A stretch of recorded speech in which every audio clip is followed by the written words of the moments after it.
அனைவருக்கும் வணக்கம். இப்பொழுது ஓம்கார தியானத்தில் 2ஆம் நிலையாக பார்க்க போகிறோம். அதாவது இந்த தியானத்தை நீங்கள் வீட்டில் இருந்தபடியே செய்யலாம். அடுத்து அமைதியாக சுகாசனத்தில் தனிமையில் உட்கார்ந்து கொண்டு ஓம் ஓம் ஓம் என்ற சத்தமானது வெளியில் இருந்து வந்து உங்கள் காதுகளில் கேட்பதாக மானசீகமாக மனதில் இந்த ஓம்கார சப்தத்தை தினசரி 1 மணி நேரம் கேட்டுக்கொண்டு இருக்க வேண்டும்.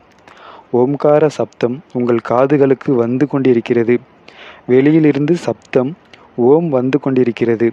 அதை காதுகளால் கேட்டுக்கொண்டிருக்கிறீர்கள். அந்த சப்தமானது உங்கள் உடலில் பரவுவதாக உணர்ந்து வரவும்.